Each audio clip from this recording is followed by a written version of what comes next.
ഇന്ന് നമ്മൾ പഠിക്കാൻ പോകുന്നത് നമ്മളെല്ലാവരും കുളിക്കുന്നവരാണ് അല്ലേ? എല്ലാവരും കുളിക്കുന്നവരാണ്, കുളിക്കാൻ ഇഷ്ടപ്പെടുന്നവരാണ്. കുളിക്കുന്ന ആളുകൾ ആ കുളിക്കുന്ന സമയത്ത് ശ്രദ്ധിക്കാതെ പോകുന്ന 7 വലിയ അബദ്ധങ്ങളുണ്ട്. ആ അബദ്ധങ്ങൾ സ്ഥിരമായി നമ്മളിങ്ങനെ ആവർത്തിച്ച് ചെയ്താൽ നമ്മുടെ ശരീരത്തിന് വലിയ നഷ്ടം ഉണ്ടാകും, വലിയ രോഗത്തിന് അടിമയായി മാറും. കുളിക്കുന്ന സമയത്ത് ശ്രദ്ധിക്കേണ്ട 7 കാര്യങ്ങൾ ഏതൊക്കെയാണ്? പിന്നെ ഒരാൾ കുളിക്കുന്ന സമയത്ത് ശ്രദ്ധിക്കേണ്ട 7 സുന്നത്തുകൾ ഏതൊക്കെയാണ്?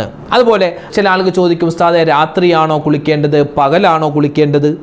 പിന്നെ കുളിക്കുന്ന ഓരോ മുസ്ലിമും അവൻ സുന്നത്തായി പരിഗണിക്കേണ്ട 15 കുളികളുണ്ട്. അതേതൊക്കെയാണ് നമുക്ക് പരിശോധിക്കാം. കുളിച്ചതിന് ശേഷം ഒരാൾ ഈ ഒരു ദിക്ർ പറഞ്ഞാൽ അവനക്ക് കിട്ടുന്ന പ്രതിഫലം വമ്പൻ പ്രതിഫലമാണ്. അവൻ്റെ റിസ്ക്കുകൾ അള്ളാഹു വിശാലമാക്കി കൊടുക്കും. കുടുംബത്തിൽ അള്ളാഹു ഖൈറും സലാമത്തും ഒരുപാട് നേട്ടങ്ങളും കൊടുക്കുമെന്നാണ്. അപ്പോൾ ഇൻഷാ അല്ലാഹ് കുളിയുമായി ബന്ധപ്പെട്ട ഒരുപാട് കാര്യങ്ങൾ നമുക്കിന്ന് ചർച്ച ചെയ്യാനുണ്ട്. അള്ളാഹു തആല ഈ പറയുന്ന കാര്യങ്ങൾ കേൾക്കാനും അതനുസരിച്ച് ജീവിതത്തിൽ പ്രാവർത്തികമാക്കാനും റബ്ബ് നമുക്ക് തൗഫീക്ക് തരട്ടെ. ആമീൻ. അസ്സലാമു അലൈക്കും വറഹ്മത്തുള്ളാഹി. ബിസ്മില്ലാഹി വൽഹംദുലില്ലാഹ് വസ്സലാത്തു വസ്സലാമു അലാ റസൂലില്ലാഹി വഅലാ ആലിഹി വസ്വഹ്ബിഹി അജ്മഈൻ. അമ്മാ ബഅദ്. നമ്മളെല്ലാവരും എല്ലാ ദിവസവും കുളിക്കുന്നവരല്ലേ?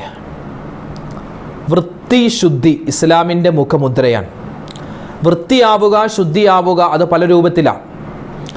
നല്ല വസ്ത്രം ധരിച്ചാൽ വൃത്തിയുള്ളവനാണെന്ന് പറയാം. അതുപോലെ തന്നെ പല്ല് തേച്ചാൽ വൃത്തിയുള്ളവനാണെന്ന് പറയാം.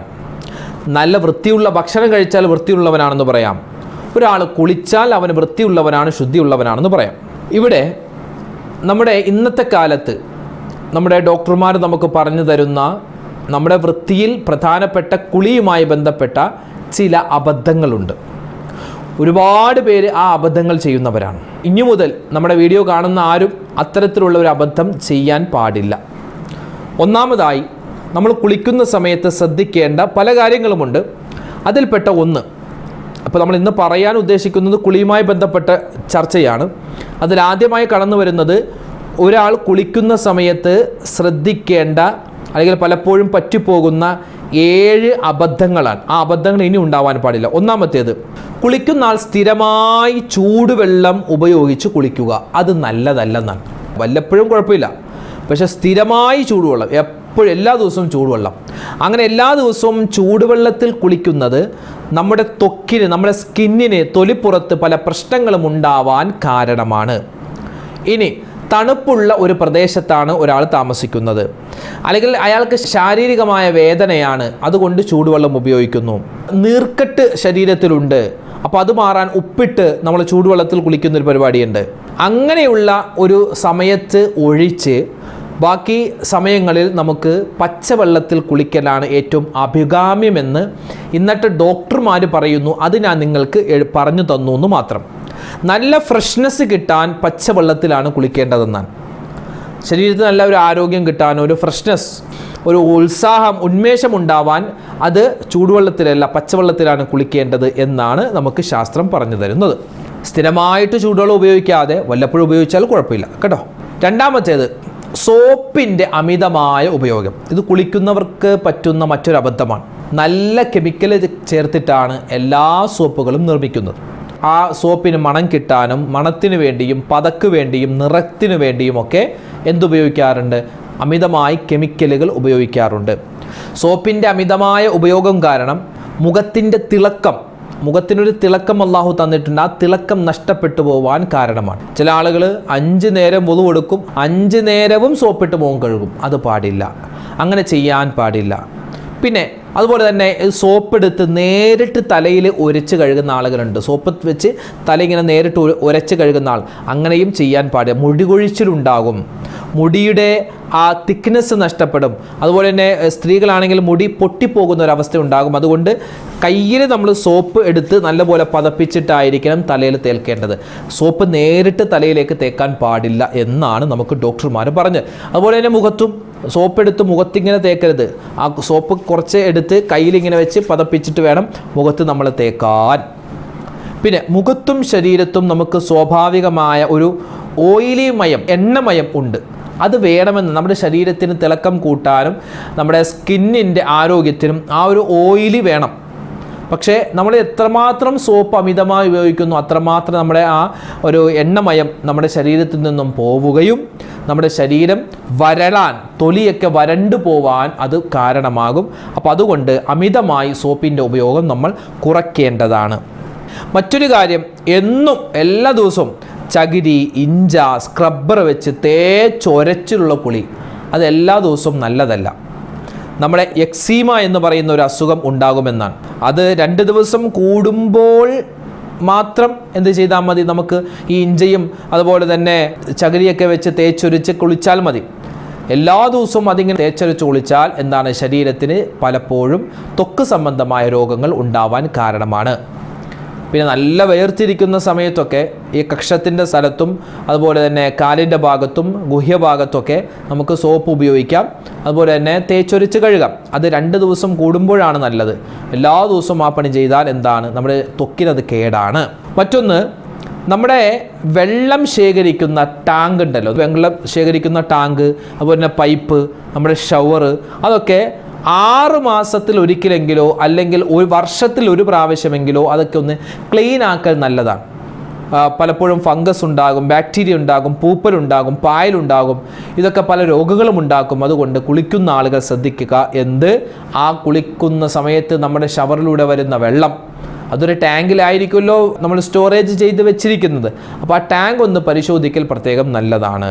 മറ്റൊരു കാര്യമാണ്, 5ാമത്തെ കാര്യം, ചില ആളുകൾ കുളിച്ച് കഴിഞ്ഞ് ചില ആളുകൾക്ക് തുമ്മലും അലർജിയൊക്കെ ഉണ്ടാകും. എന്തേ കാരണം, അവർ കുളിച്ച് കഴിഞ്ഞിട്ട് ആ തല തുകർത്താൻ ഉപയോഗിക്കുന്ന തുകർത്ത്, ടവല്, അതെന്തായിരിക്കും പലപ്പോഴും മോശമായതാവാൻ സാധ്യതയുണ്ട്. അതുണ്ടാവാനും പാടില്ല. സ്ഥിരമായിട്ട് ഇപ്പോൾ നമ്മുടെയൊക്കെ വീടുകളിൽ നോക്കിയാൽ, നമ്മുടെയൊക്കെ വീടുകളിൽ എല്ലാവർക്കും കൂടി ഒരു തുകർത്തായിരിക്കും. അത് പാടില്ല. കാരണം പല ആളുകൾക്കും പല ശാരീരിക അവസ്ഥകളാണ്. അപ്പോൾ പലരുടെയും രോഗങ്ങൾ, ഒരു പക്ഷേ രോഗാണുക്കൾ അതിലുണ്ടാകും. അത് മറ്റുള്ളവർക്ക് കൂടി പകർന്നാൽ അത് വലിയൊരു പ്രയാസമാണ്. അപ്പോൾ അതുകൊണ്ട് ചർമ്മരോഗങ്ങൾ ഉള്ളവർ, ഗർഭിണികളായ ആളുകൾ, ചെറിയ കുട്ടികൾ, അവർക്കൊന്നും നമ്മൾ വലിയ ആളുകൾ ഉപയോഗിക്കുന്ന ആ ഒരു തുകർത്ത് കൊടുക്കരുത്. അവർക്ക് സെപ്പറേറ്റ് ആയിട്ടൊരു തുകർത്ത് വേണം.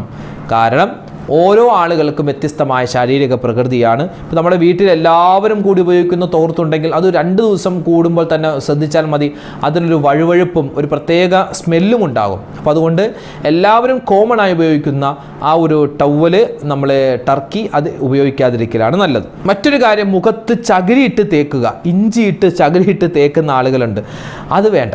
അത് ഞാൻ പറഞ്ഞല്ലോ, മുഖത്ത് നമുക്ക് അള്ളാഹു സ്ഥിരമായി നമുക്ക് തന്നിട്ടുള്ള ആ മുഖത്തിൻ്റെ ആ തൊലിയെ സംരക്ഷിക്കാനുള്ള ഒരു പ്രത്യേക തരമായ സംവിധാനങ്ങളുണ്ട്. ആ സംവിധാനങ്ങൾക്ക് തകരാറുണ്ടാകും. സ്ഥിരമായിട്ട് ഇഞ്ചയും അതുപോലെ ചകിരിയൊക്കെ ഇട്ട് മുഖം ഉരച്ച് കഴുകാൻ പാടില്ല. മറ്റൊരു കാര്യം ചോദിച്ചത്, ഉസ്താദെ രാവിലെയാണോ രാത്രിയാണോ കുളിക്കൽ നല്ലത്? രാവിലെ തന്നെയാണ്. ഇപ്പോൾ നമുക്ക് എല്ലാവർക്കും അറിയാലോ, നല്ല ഉന്മേഷവും ആരോഗ്യം നിലനിൽക്കാനും ഒക്കെ നമുക്ക് പകൽ ചെയ്യുന്ന കാര്യങ്ങളിൽ ഊർജം കിട്ടാനൊക്കെ പകൽ കുളിക്കലാണ്, പ്രത്യേകിച്ച് രാവിലെ കുളിക്കലാണ് നല്ലത്. രാത്രി കിടക്കുന്നതിന് മുമ്പ് നമുക്കൊന്ന് മേല് കഴുകിയിട്ട് കിടക്കൽ നല്ലതാണ്. ശരീരമൊക്കെ ഒന്ന് വേർത്തിട്ടുണ്ടാകും. അപ്പോൾ അതുകൊണ്ട് ശരീരത്തിൽ നല്ല ആരോഗ്യമുണ്ടാവാനും മാനസികമായ ആരോഗ്യമുണ്ടാവാനും, അടുത്തിപ്പോൾ നമ്മുടെ ഭാര്യ കിടപ്പുണ്ടാകും, അല്ലെങ്കിൽ ഭർത്താവ് കിടക്കുന്നുണ്ടാകും, മക്കൾ കിടക്കുന്നുണ്ടാകും, അവരുടെ സന്തോഷത്തിനും ഒക്കെ ആയിട്ട് നമ്മൾ രാത്രി ഒന്ന് മേല് കുളിക്കണമെന്നില്ല, രാത്രി ഒന്ന് മേല് കഴുകിയിട്ട് കിടക്കൽ പ്രത്യേകം നല്ലതാണ്. പിന്നെ മറ്റൊരു ചോദ്യം ചോദിച്ചത്, ഉസ്താദെ ഈ ഔറത്ത് മറച്ചിട്ട് കുളിക്കൽ നിർബന്ധമാണോ? അല്ലെങ്കിൽ ഔറത്ത് മറച്ച് കുളിച്ചില്ല എങ്കിൽ എന്തെങ്കിലും ശിക്ഷ കിട്ടുമോ?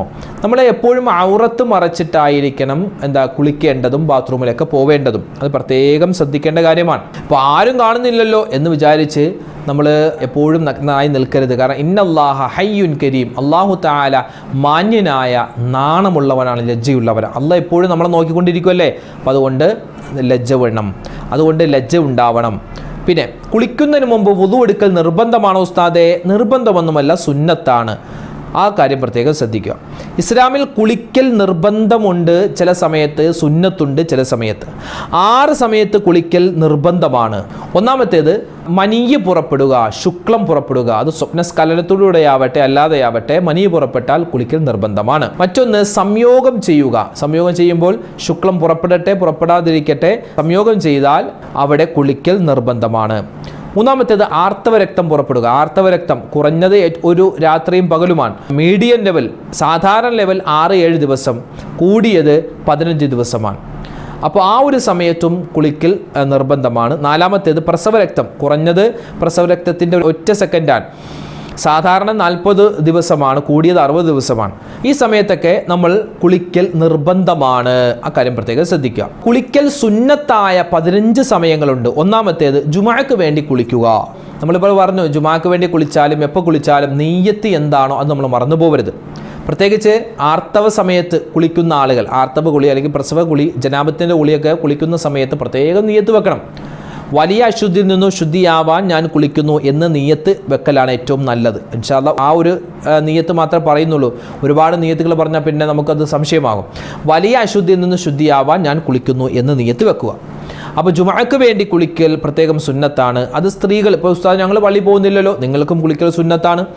അതുപോലെ തന്നെ ഇഹ്റാമിന് മുമ്പ് കുളിക്കൽ സുന്നത്താണ്. മഴയെ തേടിയുള്ള നിസ്കാരത്തിന് മുമ്പ്, അതുപോലെ തന്നെ ഗ്രഹണ നിസ്കാരത്തിന് മുമ്പ്, ചെറിയ പെരുന്നാൾ നിസ്കരിക്കാൻ വേണ്ടി പള്ളിയിലേക്ക് പോകുന്ന പുരുഷന്മാർക്കും സ്ത്രീകൾക്കും സുന്നത്താണ്. സ്ത്രീകൾ പിന്നെ വീട്ടിൽ തന്നെ നിസ്കരിച്ചാലും മതി. വീട്ടിൽ നിസ്കരിക്കുമ്പോഴും നിങ്ങൾക്ക് എന്താണ് വെള്ളിയാഴ്ചയും അതുപോലെ തന്നെ പെരുന്നാൾ ദിവസമൊക്കെ കുളിക്കൽ സുന്നത്താണ്.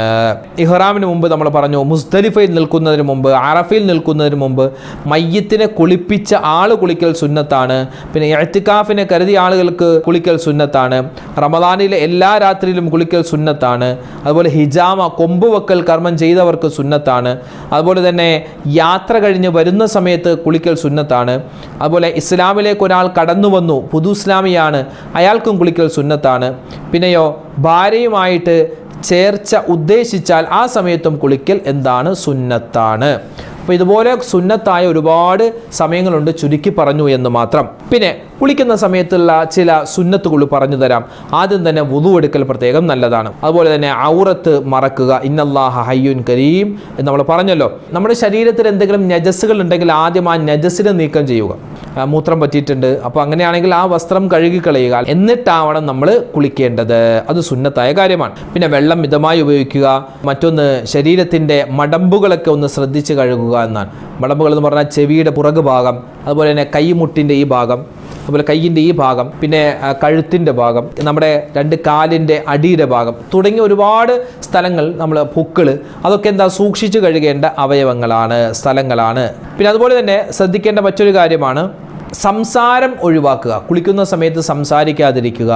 പിന്നെ കുളി കഴിഞ്ഞിട്ട് അഷ്ഹദു അല്ലാ ഇലാഹ ഇല്ലല്ലാഹു വഹ്ദഹു ലാ ശരീക ലഹു വഅഷ്ഹദു അന്ന മുഹമ്മദൻ അബ്ദുഹു വറസൂലുഹു അല്ലാഹുമ്മ ജഅൽനി മിനൽ തവ്വാബീന വജഅൽനി മിനൽ മുതത്വഹിരീന വജഅൽനി മിൻ ഇബാദിക സ്വാലിഹീൻ സുബ്ഹാനകല്ലാഹുമ്മ ബിഹംദിക അഷ്ഹദു അല്ലാ ഇലാഹ ഇല്ലാ അൻത അസ്തഗ്ഫിറുക വഅതൂബു ഇലൈക് എന്ന ആ ഒരു ദുആ നമ്മൾ മറന്നു പോകാൻ പാടില്ല. അതും പ്രത്യേകം സുന്നത്താണ്. പിന്നെ ഒരാൾ കുളിച്ചതിന് ശേഷം, കുളി കഴിഞ്ഞിട്ട് അയാൾ ഒരു വാക്യം പറഞ്ഞാൽ, എന്താണ് ആ വാക്ക്? മുമ്പ് നമ്മൾ ഒരു വീഡിയോയിൽ പറഞ്ഞിട്ടുണ്ട് ആ വാക്ക് ഏതാണെന്ന്. ഒരാൾ കുളി കഴിഞ്ഞിട്ട് അല്ലാഹുമ്മ ഗഫിർ ലി ദംബി വബാരിക് ലി ഫീ റിസ്ഖി വവസ്സി ലി ഫീ ദാരി എന്ന ദിക്ർ ഒരു മനുഷ്യൻ പറഞ്ഞാൽ അവനിക്ക് അല്ലാഹു സുബ്ഹാനഹു വ തആല അവൻ്റെ പാപങ്ങൾ പുറത്തു കൊടുക്കും. അതുപോലെ തന്നെ അവനിക്ക് ആദായം കിട്ടുമെന്നാണ്. അതുപോലെ തന്നെ ഒരുപാട് നേട്ടങ്ങളാണ് ഈ കുളിയുമായി ബന്ധപ്പെട്ട് നമുക്ക് ഓഫർ ചെയ്യപ്പെട്ടിട്ടുള്ളത്. അപ്പോൾ അതുകൊണ്ട് ഇൻഷാ അല്ലാഹ് ഇനി കുളിക്കുന്ന സമയത്ത് ഈ കാര്യങ്ങളൊക്കെ ഒന്ന് പ്രത്യേകം ശ്രദ്ധിക്കുക. അല്ലാഹു സുബ്ഹാനഹു വ തആല നമ്മൾ ചെയ്യുന്ന എല്ലാ അമലുകളും പരിപൂർണമായി സ്വീകരിക്കട്ടെ, പരിപൂർണമായി ാക്കട്ടെ. മരണപ്പെട്ടവർക്ക് അല്ലാഹു തആല മഗ്ഫിറത്ത് നൽകട്ടെ. അതുപോലെ തന്നെ നമ്മളോട് ദുആ കൊണ്ട് വസിയത്ത് ചെയ്ത ഒരുപാട് പേരുണ്ട്. അല്ലാഹു തആല എല്ലാവരുടെയും എല്ലാ രോഗ പ്രയാസ പ്രശ്നങ്ങളും മാറ്റിക്കൊടുക്കട്ടെ. ആമീൻ യാ റബ്ബൽ ആലമീൻ. ഇൻഷാ അല്ലാഹ് നാളെ മറ്റൊരു വീഡിയോ ആയിട്ട് കാണാം. അസ്സലാമു അലൈക്കും വറഹ്മത്തുള്ളാഹി വബറകാതുഹു.